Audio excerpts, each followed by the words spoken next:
Hello again. Welcome back to the LuxeSci podcast, a podcast to reignite your wonder by exploring the intersection of science and luxury. I'm Dr. Lex, PhD, infectious disease expert, podcast host. I've said before, a lover of anything sparkly. I had originally planned another topic for this second in my trilogy of holiday episodes, but since it's the end of 2021, and I'm hoping that 2022 will be a little better, I thought we should do something big. Something shiny, something that has epitomized luxury for millennia. I'm talking about gold. Yellow gold itself cycles in and out of fashion, but some version of gold is always part of how we adorn ourselves. Now, if you're of the Christian persuasion or have spent enough time with the Christian nativity story, you know that gold was one of the gifts that the Magi, or wise men, brought to Jesus. And even back then, it was associated with luxury and royalty. So come along and join me for a very royal and scientific look at gold. Now, gold is an element with the symbol Au from the Latin aurum and an atomic number of 79. Elements are pure substances made up only of atoms with the same number of protons in their nuclei and can't be broken down further by any chemical reactions. The atomic number of an element is the number of protons found in the nucleus of all the atoms of that element. So every atom of gold has 79 protons in its nucleus. And this number determines an element's place on the periodic table of elements. I don't know about you, but I had to memorize the periodic table of elements at some point in my education. And I remember thinking that it was extremely important at the time, and I've now forgotten most of what I've learned about it. Anyway, in its natural state, gold is a reddish-yellow, dense, soft, malleable, and ductile. Malleable meaning it can be hammered or rolled or change shape without changing its elemental composition, and ductile meaning that it can be drawn into wires relatively easily. Gold is extremely inert, i.e. non-reactive. It's a combination of these properties of gold and gold's relative rarity that make it so in demand. So where does gold come from? Now, this is a ridiculously fascinating fact to me. Gold is thought to be generated in supernovas when they explode, and from the collision of neutron stars, and to be present in the dust from which the solar system was formed. To me, that is the ultimate origin story. Scientists believe that most of the gold present in the early Earth would have sunk into the planetary core because Earth was molten at the time. And so where does today's gold come from? There were two main theories, though one has been a bit debunked. The first was that it was brought by asteroids during a phase of Earth's history called the Late Heavy Bombardment. Didn't sound like a fun time in Earth's history. So this is supported by the fact that most of the gold that humans can mine is thought to have come from an asteroid that formed the Verdefort crater 2.020 billion years ago. That's billion with a B. This crater is thought to have deposited gold in South Africa, accounting for the richest gold deposits on Earth. However, recent analysis of the rocks bearing the gold in this region show that it was laid down 700 to 950 million years before the Verdefort impact. And so if it was asteroid in origin, it wasn't that asteroid. Further analysis of the rocks showed that they were covered in a thick layer of lava before the meteor struck, so the gold was already there and not alien in origin. So much for that origin story. The asteroid did make the gold-bearing rocks accessible, though. Fun fact, it's estimated that 22% of the gold existing on Earth today has been extracted from these rocks in South Africa. So that brings us to theory number 2, that gold came to the surface from the deepest regions of the planet, the mantle, which seems the most likely source for most of the gold on Earth. Note, gold is a finite resource, not renewable. Fortunately, it's malleable, so it can be melted down and reworked numerous times. So, a very short history. Gold is probably the earliest recorded metal used by humans.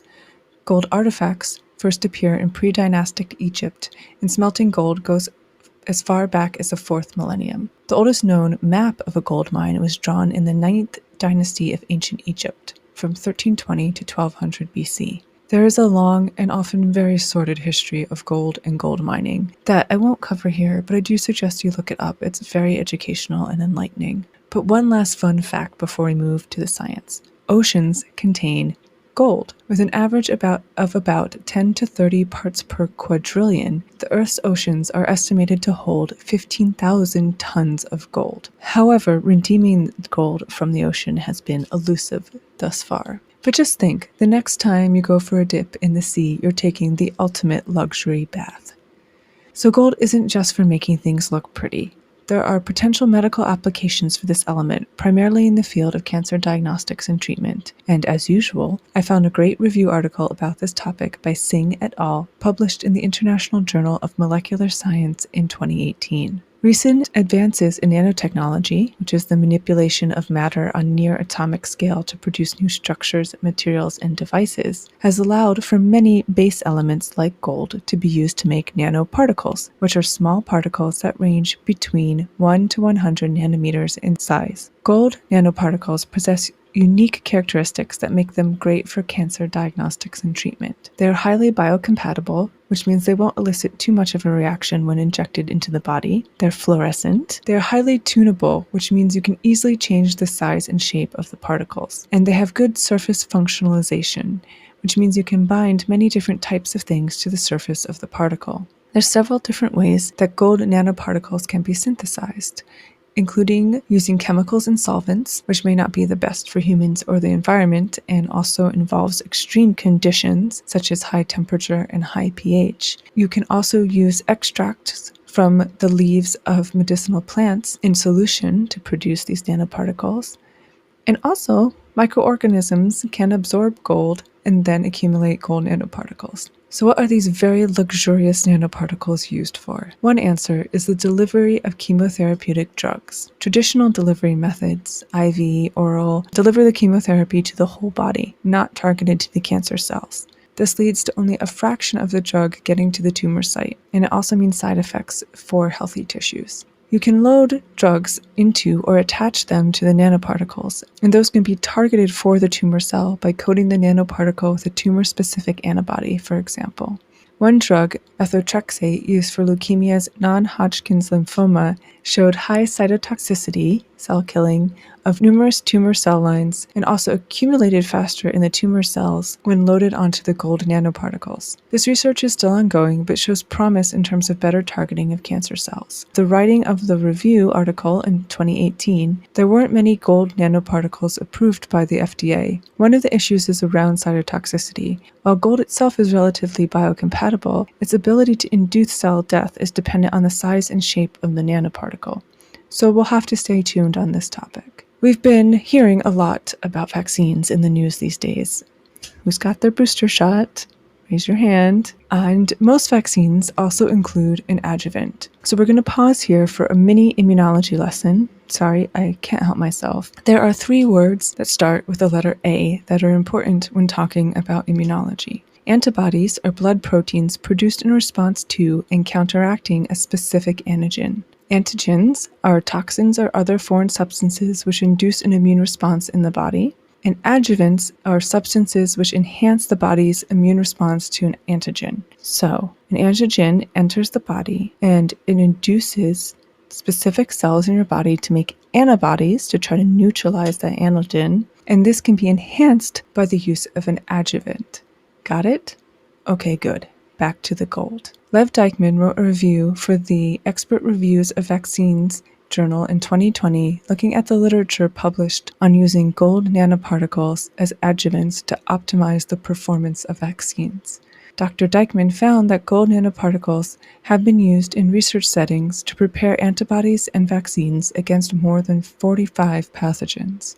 Fun fact from this article, the nanoparticles in these experiments were shaped into nanospheres, nanocages, nanostars, nanocubes, nanoshells, nanoprisms, and nanoclusters.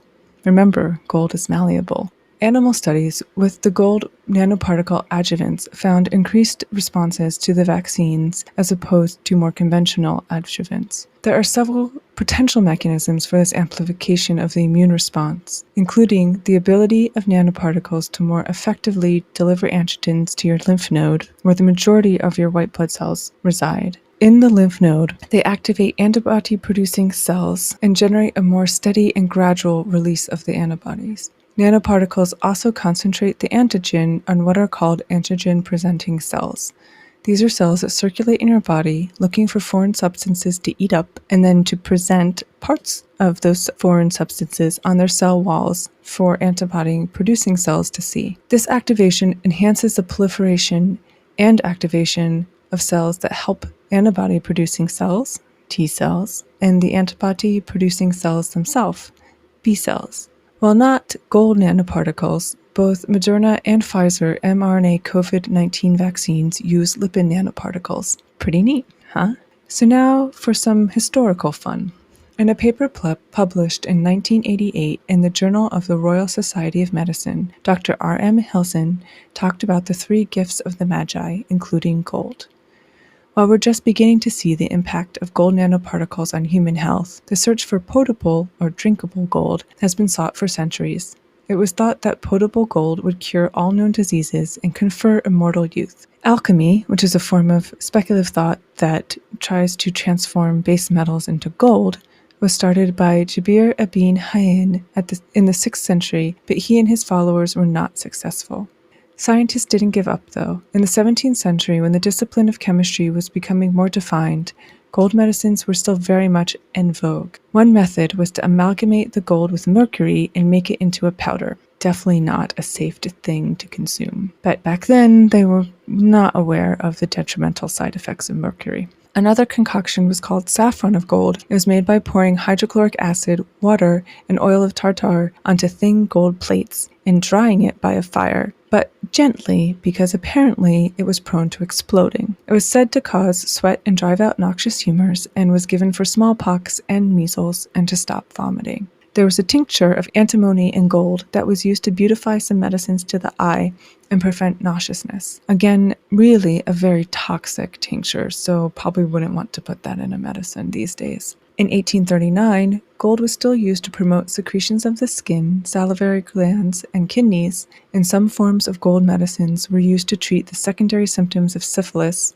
tumors, chronic skin diseases, and was applied to ulcerations of the uterine cervix and the face. Ouch. By the end of the 19th century, gold compounds were no longer used in the UK, but were still used in Europe for tertiary syphilis, spinal sclerosis, uterine infections, and gold bromide was used to treat hysteria and epilepsy. More recently, in the 20th century, gold was used against TB. In 1923, a sulfate of gold and sodium was used against TB, and weak solutions of gold were shown to inhibit the growth of the tubercle bacilli in culture. In 1930, gold salts were introduced as a treatment for rheumatoid arthritis. So today scientists join a very long history of trying to treat and prevent diseases using gold, which, as we've seen, has many unique and amazing properties above and beyond its ability to be shiny and pretty. So our glossary for today has quite a few words in it. Elements are pure substances made up only of atoms with the same number of protons in their nuclei. Atomic number is the number of protons found in the nucleus of the atoms of an element. Nanotechnology is the manipulation of matter on a near atomic scale to produce new structures, materials, and devices. Nanoparticles are small particles that range between 1 to 100 nanometers in size. Antibodies are blood proteins produced in response to and counteracting a specific antigen. Antigens are a toxin or other foreign substance which induces an immune response in the body.